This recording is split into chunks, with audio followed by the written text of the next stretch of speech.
Hi everyone, welcome to our channel The Agnis and you are watching the video series on class 12th accounting.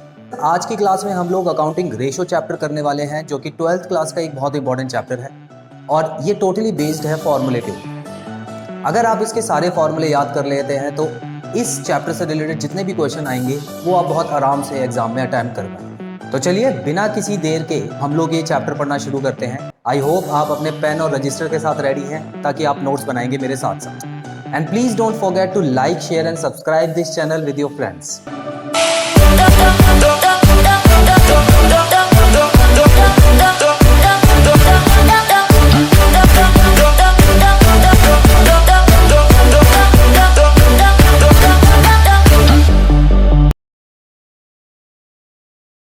सबसे पहले मैं आपको सबसे आसान topic करवाता हूं इस चैप्टर का, जिसका नाम है करंट रेशो। स्टूडेंट्स आप देख सकते हैं करंट रेशो का जो फॉर्मूला है current assets divided by current liability. इसका मतलब क्या है कि करंट लायबिलिटी के हिसाब से आपके पास करंट एसेट्स कितनी है और करंट लायबिलिटी वही होती है जो 12 महीने के अंदर अंदर लौटानी होती है। करंट एसेट्स वो एसेट्स हैं हमारी जो 12 महीने के अंदर अंदर चेंज हो जाती हैं, जैसे कि cash, bank, stock. So students आपके पास कितना पैसा है डिवाइडेड बाय आपको कितना पैसा देना है। तो ये कंपैरिजन किस बीच में हो रहा है? ये दो चीजों के बीच में हो रहा है कि क्या आपके पास इतना कैश है कि आप अपने जो आपने उधार लिया हुआ है उनके पैसे निपटा दें। ठीक है, तो ये भी आप समझ गए। तो ये जो रेशो है आपको ये सिंपल बता देती है कि आपके पास जो कैश है वो क्या उधार लौटाने के लिए काफी है या नहीं है। और भी कुछ इंपॉर्टेंट पॉइंट्स हैं यहां आप देख सकते हैं। Current ratio measures the ability of enterprise to pay its short term financial obligation that is current liability. उस कंपनी के पास क्या ये क्षमता है, क्या ये पावर है कि वो करंट लायबिलिटीज लौटा पाए? क्या उसके पास इतना कैश है, इतना बैंक बैलेंस है? Okay, measurement of financial health of business. तो फाइनेंशियल हेल्थ के बारे में मैंने आपको बता ही दिया है, फाइनेंशियल हेल्थ में क्या क्या चीजें आती हैं। तो करंट रेशो भी उसमें मदद करती है। Adequate current ratio is 2:1। ये इंपॉर्टेंट है स्टूडेंट। बेसिकली जो हमारे बिजनेसेस हैं या जो फर्म्स हैं वो 2:1 की करंट रेशो को अच्छा मानती हैं। तो अगर आपकी जो करंट एसेट है वो करंट लायबिलिटी से डबल है तो ये बोला जाता है कि आप बहुत आराम से अपने फाइनेंशियल ऑब्लिगेशन पूरे कर पाएंगे। तो 2:1 ज्यादातर कंपनीज के हिसाब से एक अच्छी करंट रेशो मानी जाती है। Higher current ratio means better liquidity position. Students देखिए, अगर 2:1 की जगह 3:1 होता तब भी अच्छा था, क्योंकि इसका मतलब है कि आप और बेटर पोजीशन में हैं करंट लायबिलिटीज को पूरा करने के लिए। लेकिन अगला पॉइंट पढ़ते हैं। वेरी हाई करंट रेशो में indicate poor operational efficiency. Students देखिए इसका मतलब क्या है कि अगर बहुत ज़्यादा हाई करंट रेशो है तो इसका मतलब है कि आपके पास करंट एसेट बहुत ज़्यादा है, और करंट एसेट बहुत ज़्यादा होने का मतलब कभी कभी अच्छा नहीं होता है। ध्यान से देखिए एग्जांपल्स। करंट एसेट ज़्यादा क्यों है आपके पास? हो सकता है कि आपकी सेल ही ना हुई हो, आपने सामान तो बना दिया पर आप इतनी मेहनत नहीं कर पाए कि उस सामान को बेच सकें, आपकी सेल नहीं हो पाई इस साल, तब भी तो करंट एसेट बढ़ेगी। तो इसका मतलब तो आपका नुकसान है। यहां पर हम ये बोल सकते हैं कि आपका जो स्टॉक है वो बढ़ेगा क्योंकि पुअर सेल स्किल्स, आपने बेचा नहीं सामान सही से। तो ज्यादा करंट रेशो भी नुकसानदायक होती है। एक और एग्जांपल है यहाँ पे, कैश एंड बैंक बैलेंसेस, जो कि आपका करंट एसेट होता है। तो कैश और बैंक बैलेंस अगर आपका खाली पड़ा हुआ है, आपने पूरे साल उसको यूज नहीं किया है, कैश जो था आपकी जेब में पड़ा हुआ है, जो बैंक था वो भी बिल्कुल डिस्टर्ब नहीं हुआ है, तो इसका मतलब क्या है? आप बिजनेस कर ही नहीं रहे हैं सही से। आपकी ना ही कोई सेल हो रही है, ना ही कोई परचेज हो रही है, किसी क्रेडिटर और किसी डेटर से पेमेंट भी नहीं मिल रही आपको। तो यहाँ देखिए आपका जो कैश मैनेजमेंट है वो भी बेकार है। तो यहाँ पर आप एक चीज समझ सकते हैं, करंट रेशो 2:1, 3:1 होना ठीक है, लेकिन अगर ज्यादा हो जाती करंट रेशो तो कंपनी के लिए फायदेमंद नहीं है। तो आई होप करंट रेशो का ये बेसिक टॉपिक आपको क्लियर है। अब मैं आपको ले चलता हूं कुछ फॉर्मूलेज की तरफ, और उससे पहले आपको करंट एसेट और करंट लायबिलिटी के बीच में फर्क पता होना जरूरी है। तो चलिए अब वही देखते हैं। तो चलिए स्टूडेंट, सबसे पहले मैं आपको करंट एसेट्स और करंट लायबिलिटीज में कौन कौन सी चीजें आती हैं वो बता देता हूँ। अच्छी तरह समझ लीजिए, क्योंकि ये पूरे चैप्टर में करंट एसेट्स आपको देखने को मिलेंगे। तो करंट एसेट्स कोई भी ऐसी संपत्ति या कोई भी ऐसा सामान जो हमारा है उसको हम एसेट बोलते हैं, जो कंपनी का है। तो बेसिकली इसमें फर्नीचर और स्टॉक, कैश, बैंक, जितना बैलेंस आपके पास पड़ा हुआ है वो एसेट होता है। लेकिन करंट एसेट उनमें से वही होता है जो 12 महीने के अंदर अंदर चेंज हो सकता है। आपको ऐसा लग रहा है कि 12 महीने के अंदर अंदर उसमें कुछ ना कुछ चेंज देखने को मिलेगा, या अगर आप उसको बेचने जाएं तो 12 महीने के अंदर अंदर वो बड़े आराम से कैश में बदला जा सकता है। जैसे कि स्टॉक, अगर हम स्टॉक की बात करें, मतलब जो भी हमने सामान बनाया हुआ है उसको बेचना है, तो जाहिर सी बात है कोई कंपनी कोशिश यही करेगी कि 1 साल के अंदर अंदर उसका सामान बिक जाए सारा। तो वो हो गया करंट एसेट।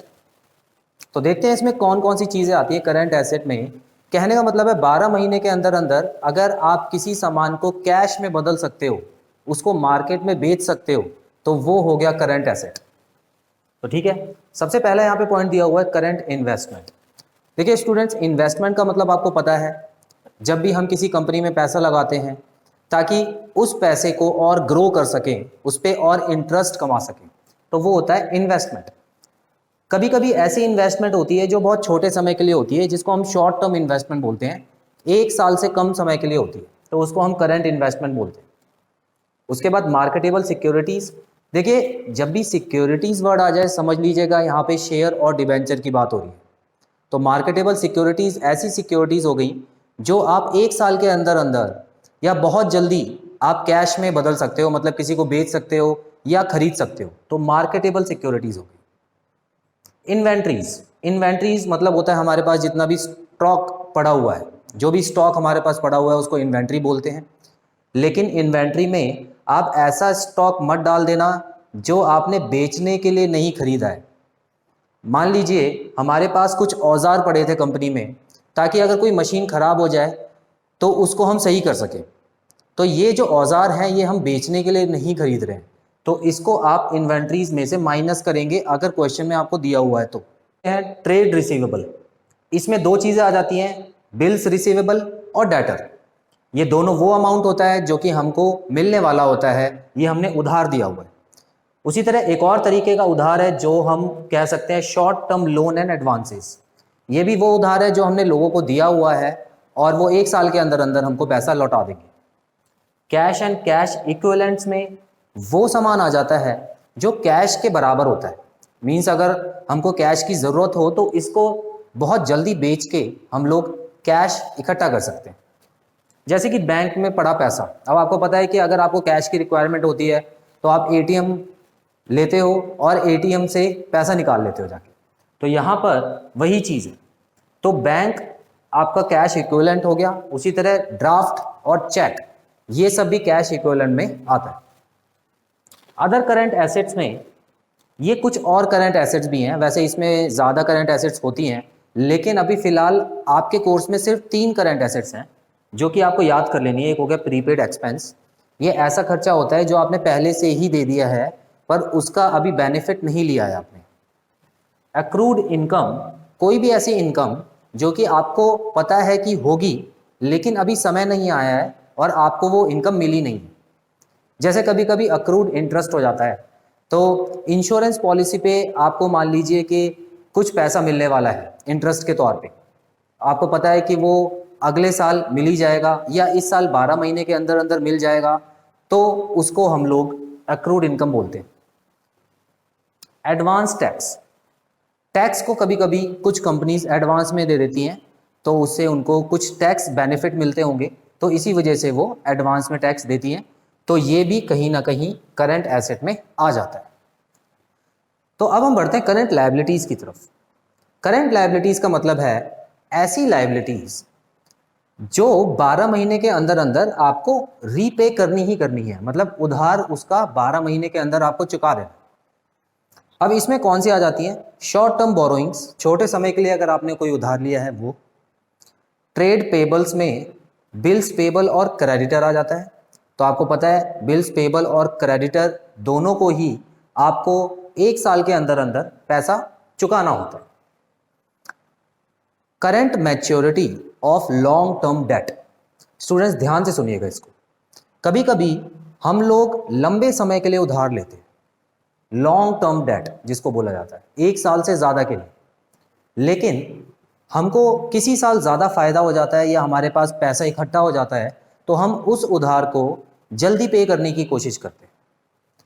तो यहाँ पर लिखा हुआ है कि current maturity of long term debt, कहने का मतलब है कि आपके पास किसी भी तरह से पैसा पहले अरेंज हो गया, उसकी वजह से आप लोगों ने जो लंबा उधार लिया हुआ था वो बहुत जल्दी पे कर दिया। Interest accrued but not due, इसमें वो वाला अमाउंट आ जाता है, वो इंटरेस्ट है। मान लीजिए आपने कुछ उधार पे लिया हुआ है और आप उसकी इंस्टॉलमेंट पे कर रहे हैं और आपको पहले से ही पता है कि मेरी इस साल की इंस्टॉलमेंट इतनी जाने वाली है, लेकिन अभी उसका टाइम नहीं हुआ है, वो ड्यू नहीं हुई है, लेकिन आपको पता है कि इतना पैसा जाएगा ही जाएगा, तो आप उसको करंट लायबिलिटी में पहले से ही डाल देते हैं। ये हमारा अक्रूवल कंसेप्ट है। उसके बाद देखिए interest accrued and due.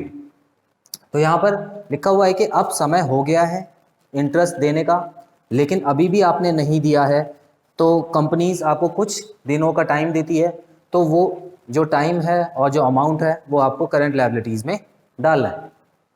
Outstanding expense, ये भी 1 साल के अंदर अंदर आपको चुकाना होता है। कोई और एक्सपेंस जैसे कि सैलरी, रेंट, कुछ भी आपने इस साल का नहीं दिया है तो वो आपको इस साल देना होगा। Unclaimed dividend. स्टूडेंट्स पहले तो आपको डिविडेंड का मतलब पता होना चाहिए। डिविडेंड वो अमाउंट होता है जो शेयर होल्डर्स को मिलता है क्योंकि उन्होंने रिस्क लेके हमारा शेयर खरीदा है, और इस रिस्क के लिए जो उनका फायदा होता है उसको हम बोलते हैं डिविडेंड। तो अनक्लेम्ड डिविडेंड का मतलब है कि कंपनी ने डिविडेंड दे दिया है लोगों को, कंपनी ऑलरेडी पे कर चुकी है और बता चुकी है कि आप कभी भी आके आप डिविडेंड हमसे ले सकते हैं, लेकिन कुछ ऐसा अमाउंट अभी बचा हुआ है या कुछ ऐसे शेयर होल्डर्स हैं जो किसी वजह से डिविडेंड लेने नहीं आए, तो उनका जो अमाउंट है वो भी आपको 12 महीने के अंदर अंदर चुकाना होता है, तो उसको कहते हैं unclaimed dividend. Call in advance होता है, जब भी कोई शेयर इशू होता है तो जिसको वो शेयर मिल रहा है वो एक बार में अमाउंट नहीं देता, वो पार्ट्स में अमाउंट देता है। उसका 10 रुपये का शेयर है तो पहले 2 रुपये, फिर 2 रुपये, फिर 3 रुपये, फिर 3 रुपये, इस तरह से कंपनी शेयर के जो पैसे वो मंगवाती है। तो आप यहाँ देख सकते हैं कॉल इन एडवांस मतलब किसी शेयर होल्डर्स के पास अमाउंट था, उसके पास अवेलेबल था बैलेंस, तो उसने क्या किया, सारा का सारा पैसा उसने एक बार में ही दे दिया, तो उसको कहते हैं कॉल इन एडवांस। ये कंपनी के लिए करंट लायबिलिटी इसलिए होती है क्योंकि इसका अभी टाइम नहीं हुआ था, लेकिन जो शेयर होल्डर था उसने हमको अमाउंट सारा का सारा पहले ही दे दिया। Short term provision. स्टूडेंट्स देखिए प्रोविजन जो होता है वो गुल्लक को बोलते हैं। कोई सी भी ऐसी गुल्लक जो आपने सेफ्टी के लिए बनाई है according to prudence concept. Prudence concept क्या बोलता है कि अकाउंट्स में जितने भी नुकसान हैं उसको आप पहले ही अपना नुकसान समझ के चलो, उसको पहले ही समझ लो कि मेरा नुकसान हो चुका है, लेकिन फ़ायदे को कभी भी पहले मत समझो। अगर फ़ायदा होने वाला है तो पहले उसको रिकॉर्ड करके मत बैठ जाओ या सोचने मत लग जाओ कि फ़ायदा हो चुका है, लेकिन नुकसान में आपको पहले से ही प्रिपेयर होना पड़ेगा। तो उसके लिए हम लोग प्रोविज़न बनाते हैं, गुल्लक में पैसे डाल के रखते हैं पहले। तो छोटे समय के लिए जो प्रोविज़न बनाते हैं उसको हम लोग करंट लायबिलिटी में डालते हैं, क्योंकि ये ऐसी लायबिलिटी है जो 1 साल के अंदर अंदर या तो यूज़ हो जाएगी या अगर नहीं यूज़ हुई है तो पार्टनर्स में बढ़ जाएगी।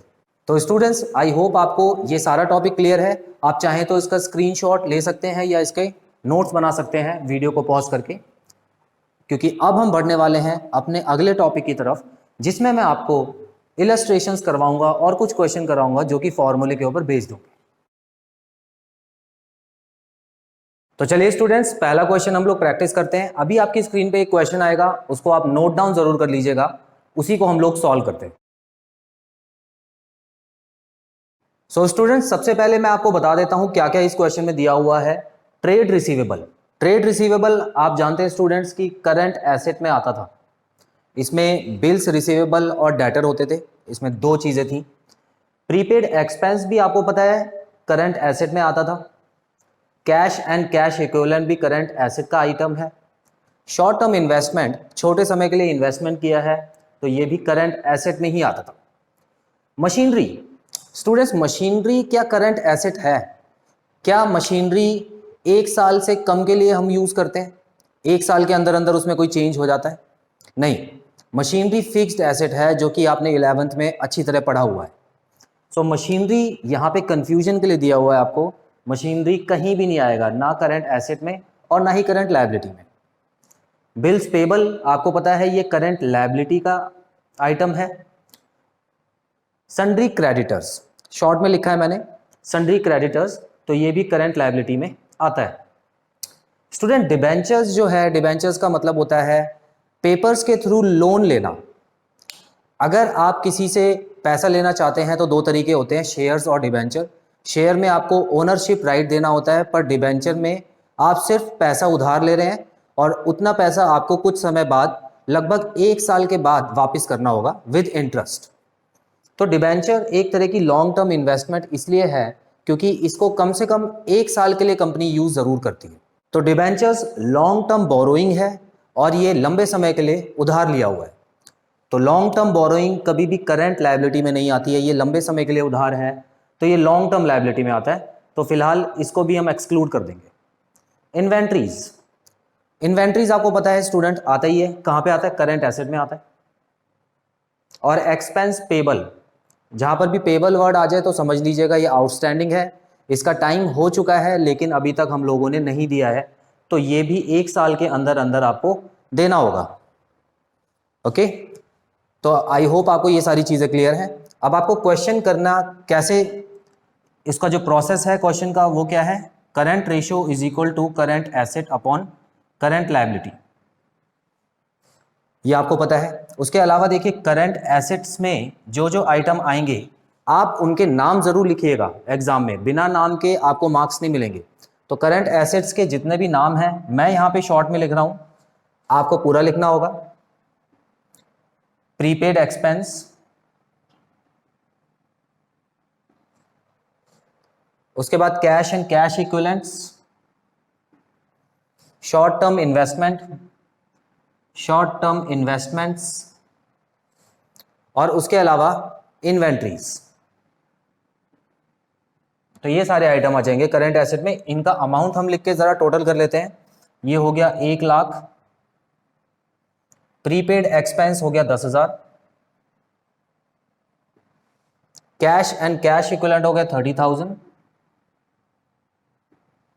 शॉर्ट टर्म इन्वेस्टमेंट 20,000 और इन्वेंट्रीज हो गया 40,000।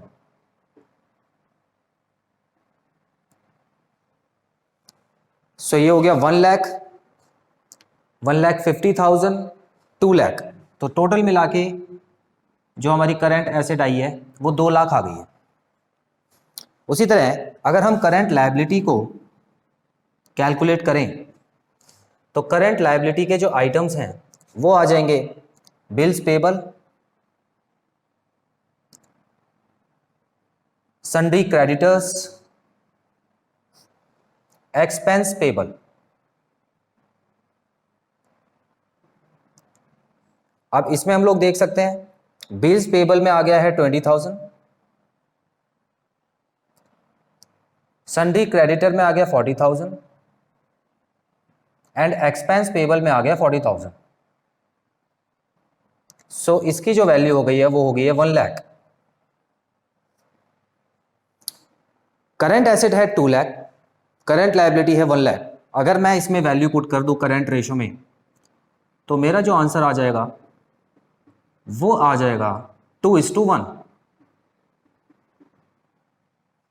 आई होप ये आपको क्लियर है। और याद कीजिए 2:1 की रेशो किसी भी ऑर्गेनाइजेशन के लिए अच्छी रेशो मानी जाती है। तो चलिए अब हम बढ़ते हैं अपने नेक्स्ट क्वेश्चन की तरफ। सेकंड क्वेश्चन समझाने से पहले आपको मैं एक नया फॉर्मूला बताना चाहूंगा। ये जो फॉर्मूला है ये वर्किंग कैपिटल का फॉर्मूला है, current assets minus current liability. जितनी आपके पास एसेट्स हैं करंट और जितनी करंट लायबिलिटी है उनका डिफरेंस जो होता है वो होता है वर्किंग कैपिटल। इस फॉर्मूले को भी याद कर लीजिए, ये फॉर्मूला अगले क्वेश्चन में यूज हो रहा है। अब यहां पे मैं आपको बता देता हूं, इस क्वेश्चन में आपको करंट रेशो गिवन है। अभी तक तो करंट रेशो पिछले क्वेश्चन में पूछी थी, इस बार उन्होंने करंट रेशो दे दी जो कि है 2.5:1। उसके बाद उन्होंने वर्किंग कैपिटल भी दी है 60,000। ओके, ठीक है। तो इस क्वेश्चन को सॉल्व करने से पहले मैं आपको एक और इंपॉर्टेंट पॉइंट बताना चाहता हूं। देखिए स्टूडेंट्स, जब भी क्वेश्चन में करंट रेशो दी हो और करंट एसेट और करंट लायबिलिटी दोनों ही नहीं दी हो, दोबारा बोलता हूं, करंट एसेट और करंट लायबिलिटी अगर दोनों ही नहीं दी है तो याद रखिएगा उस क्वेश्चन में आपको एक्स मानना पड़ेगा, आपको एक्स लेट करना पड़ेगा। अब देखिए मैं कैसे कर रहा हूं इस क्वेश्चन को। यहां पर करंट रेशो तो दी है लेकिन करंट एसेट और करंट लायबिलिटी में से कुछ भी नहीं दिया हुआ, तो इस क्वेश्चन में हमको एक्स लेट करना होगा। दूसरे तरह के जो क्वेश्चन होते हैं उसमें करंट एसेट या करंट लायबिलिटी में से कोई एक चीज आपको गिवन होगी, तो उस क्वेश्चन में आपको एक्स नहीं मानना है, ठीक है। चलिए अभी फिलहाल यहां पर दोनों चीज नहीं गिवन है तो हम एक्स मान के चलेंगे। इसका कैसे सॉल्व करेंगे देख लीजिए। यहां पर current ratio is equal to current asset upon current liability, ये बात आपको पता है। और अगर हम मान लेते हैं let current liability be x, मैंने करंट लायबिलिटी को एक्स क्यों माना है? क्योंकि हमेशा कम वाली वैल्यू को एक्स माना जाता है। अगर आपने मैथ्स के बेसिक्स आपके अच्छे हैं और मैथ्स आपने पढ़ी हुई है तो आपको ये जरूर पता होगा कि हमेशा जो कम वैल्यू होती है उसको एक्स माना जाता है। तो यहां फिलहाल करंट लायबिलिटी एक्स दी हुई है जो कि है 1। तो अगर मैं करंट लायबिलिटी को एक्स मान लेता हूं तो मेरी जो करंट एसेट्स हैं वो अपने आप ही 2.5x हो जाएंगे। आई होप ये चीज आपको क्लियर है। करंट लायबिलिटी हो गई x और करंट एसेट हो गई 2.5x। अब आप इस फॉर्मूले को यूज करके अगर वैल्यू पुट कर दें इस फॉर्मूले में तो आपका आंसर बड़ी आसानी से आ जाएगा। तो working capital is equal to current asset minus current liability. Working capital question में आपको दी हुई है 60,000, करंट एसेट दी हुई है 2.5x और करंट लायबिलिटी दी हुई है सिर्फ x। तो इसको कैसे सॉल्व करना है? ये हो गया 1.5x, 2.5 में से जब 1 माइनस होता है तो हो गया 1.5। अब ये 60,000 1.5x यहां पे मल्टीप्लाई में है तो यहां पे आ जाएगा डिवाइड में, और इसको अगर हम सॉल्व करेंगे तो हमारी वैल्यू आ गई 40,000। x is equal to 40,000।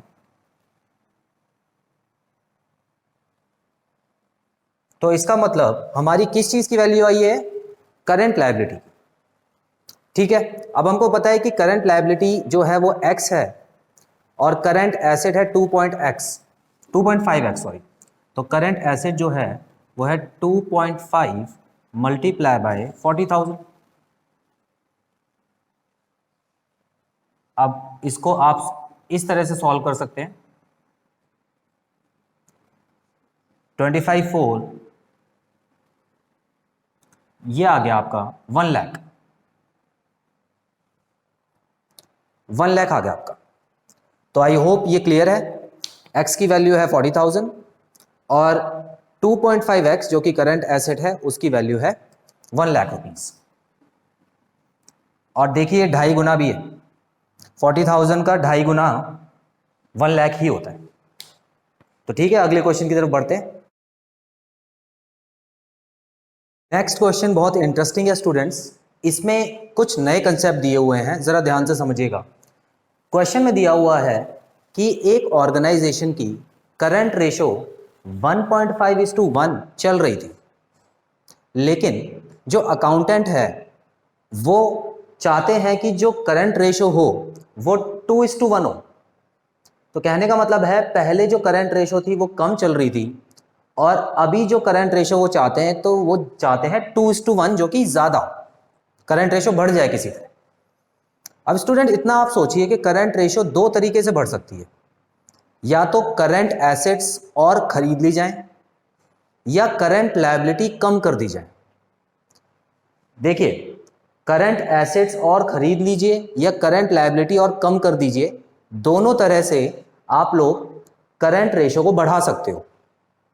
तो इस क्वेश्चन में अकाउंटेंट क्या चाहता है, अकाउंटेंट चाहता है कि कुछ करंट लायबिलिटी कम कर दी जाए, मींस क्रेडिटर्स को पैसे दे दिए जाएं। इसकी वजह से क्या होगा कि मेरी लायबिलिटी कम हो जाएगी, तो इस वजह से हो सकता है कि मेरी करंट रेशो पे असर पड़े, जो कि पड़ेगा भी। Calculate current liability to be paid. आपको ये बताना है कि कितनी करंट लायबिलिटी दी जाए कि मेरी जो करंट रेशो है वो 2:1 हो जाए। ओके, और इसके साथ साथ इस चीज का भी ध्यान देना है कि आपको ओल्ड करंट एसेट और ओल्ड करंट लायबिलिटी भी दी हुई है।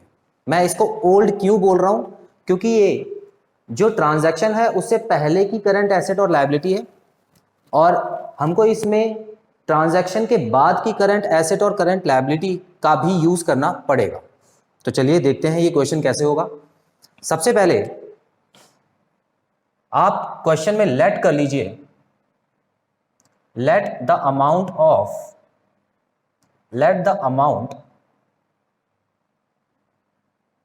current liability to be paid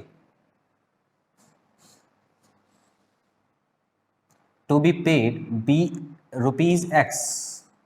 मान लीजिए कि करंट लायबिलिटी मुझे X रुपए की पे कर देगी। ओके, तो ठीक है। तो यहां पर अगर हम न्यू रेशो की बात करें, न्यू रेशो कैसे निकलेगी? New current asset upon new current liability. ठीक है, अब ये न्यू करंट एसेट और न्यू करंट लायबिलिटी आएगी कैसे? देखिए स्टूडेंट्स, पहले जो हमारे पास करंट लायबिलिटी थी वो थी 4 लाख रुपए की,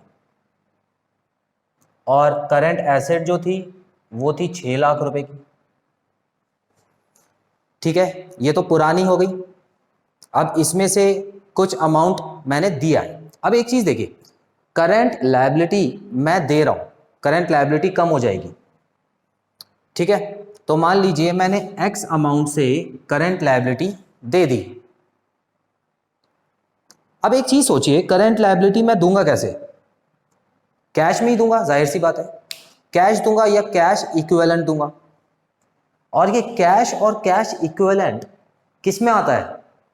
करंट एसेट में आता है। तो देखिए यहां पर थोड़ा सा उन्होंने आपको घुमाने की कोशिश की है। उन्होंने सिर्फ और सिर्फ ये बोला है कि करंट लायबिलिटी देने से आपकी करंट रेशो बढ़ जाएगी, लेकिन आपका ध्यान भटकाने के लिए उन्होंने करंट एसेट के बारे में कुछ दिया ही नहीं।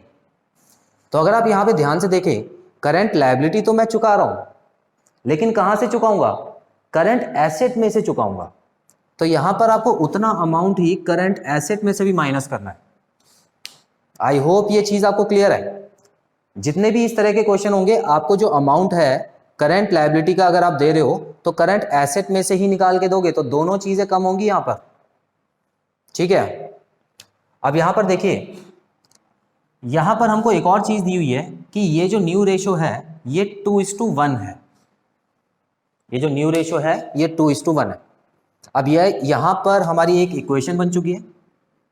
इसको अगर हम सॉल्व करें तो हमारा आंसर आ जाएगा जो कि x होगा। तो ठीक है, इसको सॉल्व करने के लिए हम लोग क्रॉस मल्टीप्लाई कर देते हैं, 1 को यहाँ पे मल्टीप्लाई कर देते हैं इस वाले अमाउंट को यहाँ पे जाके। तो 1 किसी से भी मल्टीप्लाई होता है तो अमाउंट चेंज नहीं होता, ये आपको पता है।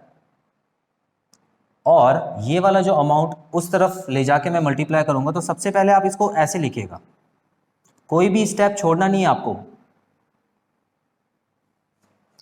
ये वाला जो अमाउंट है ये 2 से मल्टीप्लाई होगा, तो 2 इन दोनों से मल्टीप्लाई कीजिएगा। कहीं गलती से आप सिर्फ 2 को इससे मल्टीप्लाई कर दें तो आंसर नहीं आएगा आपका। ठीक है, ये हो गया -x, और ब्रैकेट खुलने के बाद जब 2 दोनों से मल्टीप्लाई हुआ तो ये हो गया 8 लाख, और ये हो गया 2x। ठीक है, ये चीज आपको क्लियर है। अब x वाले टर्म्स जो है वो एक साथ ले लीजिए और बाकी जो नंबर्स हैं वो एक साथ ले लीजिए। अभी मैं फिलहाल क्या करूंगा, इस -2x को यहां भेज के प्लस कर दूंगा, तो और 6 लाख को वहां भेज के माइनस कर दूंगा, तो ये कुछ ऐसा दिखाई देगा। -x पहले से यहां था, 2x को यहां भेज के मैंने प्लस कर दिया, 8 लाख पहले से यहां था और 6 लाख को मैंने वहां पर माइनस में भेज दिया क्योंकि ये यहां पे प्लस में था। आई होप ये चीज क्लियर है आपको। अब यहां पे देखिए -1 + 2 तो ये हो गया +x is equal to 2 lakh. कितनी आसानी से हमारा आंसर आ गया। सो अगर आप इसको देखें, the total amount of liability to be paid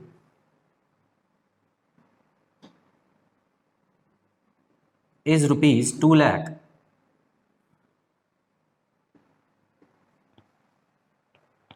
okay, I hope ये चीज भी आपको क्लियर है। इतना और याद रखिए, आप इसको चेक भी कर सकते हैं। देखिए पहले हमारी रेशो थी, पहले करंट एसेट और करंट लायबिलिटी इतनी। मान लीजिए 2 लाख रुपए करंट लायबिलिटी में से निकाल दिए तो बचे कितने, 2 लाख, और 6 लाख में से 2 लाख और निकाल दिए तो ये 4 लाख बचे। तो 4 लाख अपॉन 2 लाख हो गई ना 2:1। ठीक है, तो ये क्वेश्चन इंपॉर्टेंट है, ये एग्जाम में आ सकते हैं। एक दो और क्वेश्चन हम लोग करते हैं।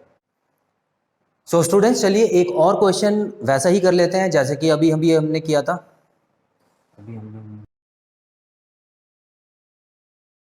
एक बार देख लेते हैं।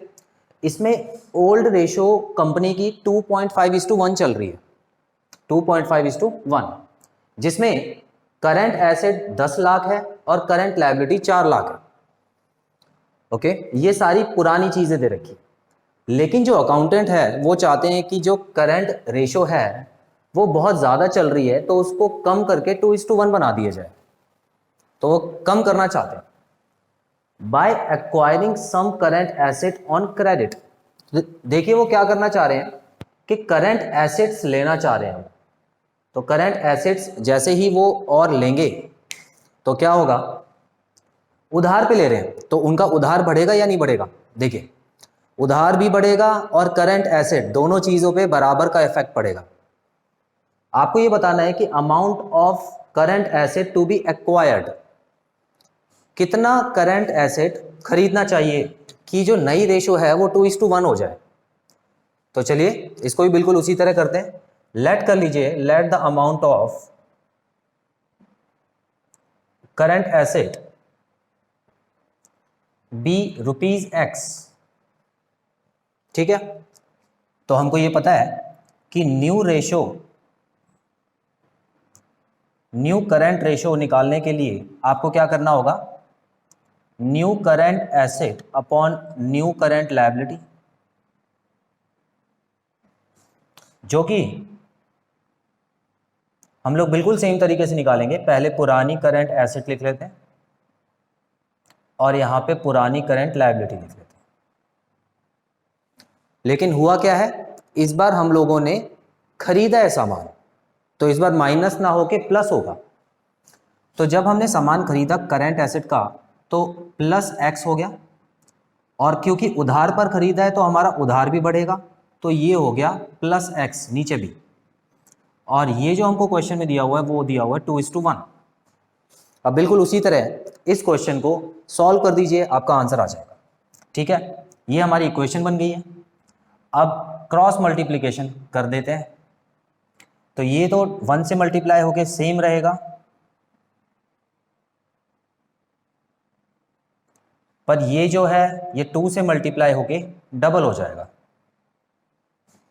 ये हो गया 8 लाख और ये हो गया 2x। अब मैं क्या करूंगा, देखिए कोशिश ये किया कीजिए कि जो x की वैल्यू है ना वो हमेशा प्लस में रहे।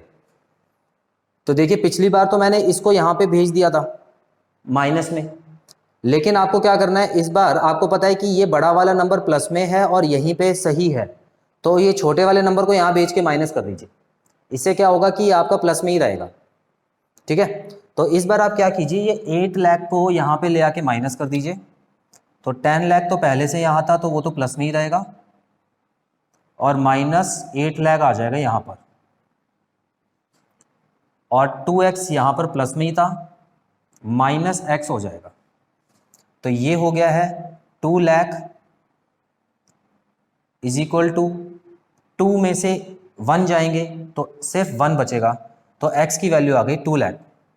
पिछले वाले क्वेश्चन में भी x की वैल्यू 2 लाख ही थी। तो यहाँ पर हम लोग ये समझ सकते हैं कि जो करंट एसेट आपको उधार पे लेनी है, the amount of current asset to be acquired should be 2 lakh.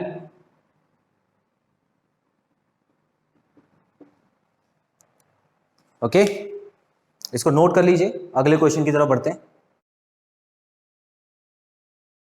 चलिए स्टूडेंट्स, अब हम करते हैं अपना 5वां और आखिरी क्वेश्चन। ये क्वेश्चन थोड़ा सा डिफिकल्ट है क्योंकि इसमें बहुत सारी चीज़ें आपको निकालनी है, लेकिन फॉर्मूला बिल्कुल सेम रहेगा और कंसेप्ट भी बिल्कुल सेम है।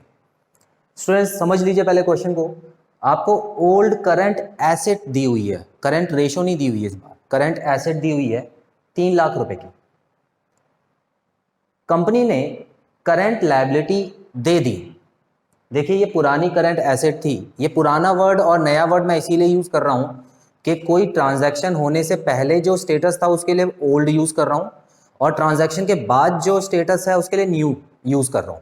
ओके, ठीक है।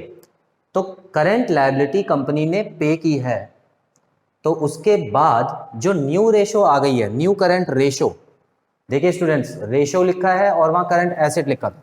ओके, तो न्यू करंट रेशो दे रखी है 2:1।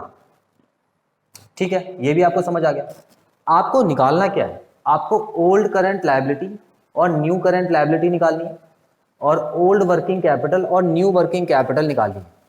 कहने का मतलब है पेमेंट करने से पहले की करंट लायबिलिटी और वर्किंग कैपिटल, और पेमेंट करने के बाद की करंट लायबिलिटी और वर्किंग कैपिटल आपको निकाल के दिखानी है। तो चलिए स्टार्ट करते हैं, देखते हैं कैसे होगा ये क्वेश्चन। यहां पर एक चीज आपको समझनी जरूरी है कि यहां पर न्यू रेशो जो दी गई है, कोशिश करके इस क्वेश्चन को वहीं से शुरू कीजिए।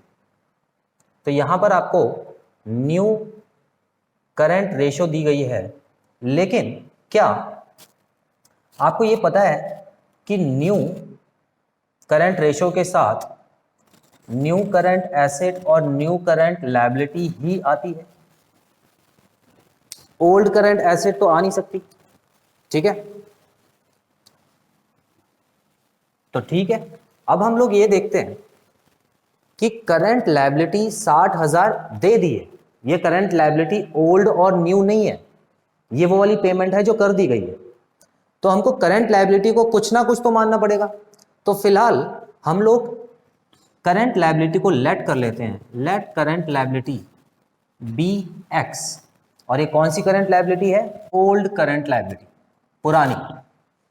ओल्ड करंट लायबिलिटी को मैंने एक्स मान लिया।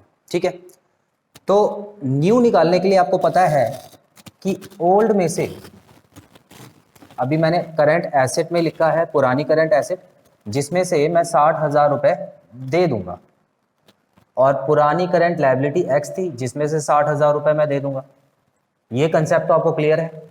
ठीक है, अब उसके बाद आप इसको 2:1 में बदल सकते हैं क्योंकि ये न्यू करंट रेशो आपको गिवन है। इसको आप ब्रैकेट में डालिए और x की वैल्यू निकालिए। तो ये तो हो गया 2,40,000, और ये 1 से मल्टीप्लाई होगा तो सेम ही अमाउंट रहेगा, और ये वाला अमाउंट वहां जाके मल्टीप्लाई हो जाएगा और डबल हो जाएगा। ठीक है, अब इसको यहां पे जाके आप प्लस कर दीजिए, तो ये हो जाएगा 3,60,000 और 2x, और अब 2 को यहां लाके आप डिवाइड जब करेंगे तो ये हाफ में कन्वर्ट होके अमाउंट को हाफ कर देगा, जो कि आ गया 18। तो 1,80,000 आ गया। अब ये कौन सा अमाउंट आया है, ये हमारी ओल्ड करंट लायबिलिटी आ चुकी है। पेमेंट से पहले की करंट लायबिलिटी ये है।